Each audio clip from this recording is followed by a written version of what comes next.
Xi Jinping loves snow. I really mean it. Or why else would the man stake claim on every snow-packed region, from the face-offs against India in the mighty Himalayas to challenging Australia in Antarctica and Russia in the Arctic? Beijing is trying to expand its foothold in the coldest regions of the world. But on average, Chinese cannot excel at ice hockey, a game that is immensely popular in colder countries. I guess that is the difference between an Arctic nation and a near-Arctic state like China, which can only claim the Arctic. And this is leaving Beijing embarrassed at the upcoming Winter Olympics, where it plans to field a made-in-Canada Chinese hockey team. And welcome. You are watching TFI Global, the foreign affairs and geopolitical analysis arm of the TFI Media Group. I'm your host Atul Mishra, and in this video, I will tell you how China is importing an ice hockey team Canada in a bid to save its face at the upcoming Winter Games. Let's begin. Strange things happen when you try to go out of your way for placating and appeasing a bully. And there is no better example of appeasement than the upcoming Beijing Winter Olympics. At a time when China is facing worldwide criticism for its human rights abuses, it is finding appeasement directly by the International Olympic Committee, or the IOC, and Canadian Prime Minister, who lives in a bunker these days, Justin Trudeau. This has resulted in a weird ice hockey team that will represent China but is actually made in Canada.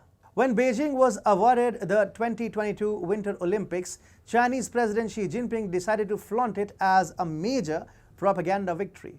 In fact, Chinese authorities are already preparing a grand show at the big event. But there was a big problem. The host country got an automatic berth in the men's ice hockey tournament at the multi-sports event. China, however, doesn't have a bright ice hockey team and ranks 32 in the International Ice Hockey Federation rankings.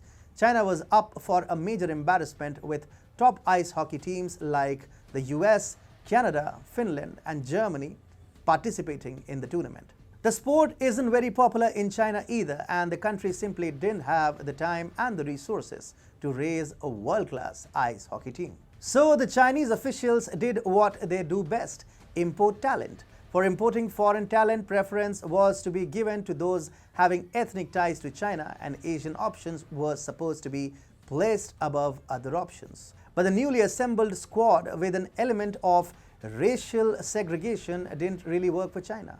In late 2021, even the IIHF seemed uncertain about an awful Chinese team.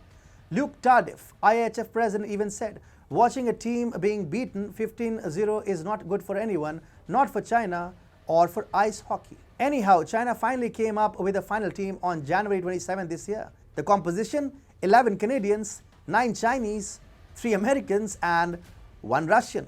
Yes, the Chinese ice hockey team has more Canadian players than Chinese players. You may be thinking that it is just bad optics for China to present an ice hockey team which is actually not even Chinese. But there is more to this story. The Olympic Charter and the IIHF regulations carry a clear mandate.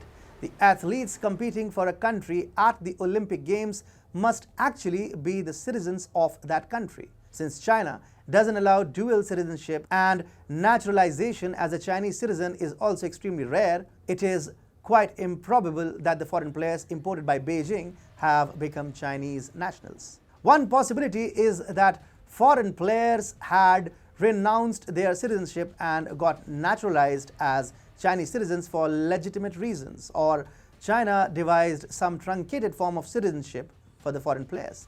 But if they didn't acquire Chinese citizenship, it is likely that the IOC and the IIHF intervened and carved out an exception so that China could participate in the ice hockey tournament.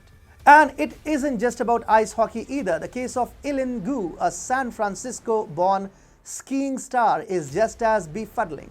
She's participating in the tournament for China and has become popular in the country as the Snow Princess. The role of Justin Trudeau too is under the scanner here, when he has already announced a diplomatic boycott of the Olympic Games. Why couldn't he have also avoided helping China build its own ice hockey team. It is clear that the Beijing Winter Olympics are not being organized in the spirit of international comity. It is a part of China's propaganda drive. But international leaders are still placating China and perhaps even bending the rules in order to accommodate the communist country.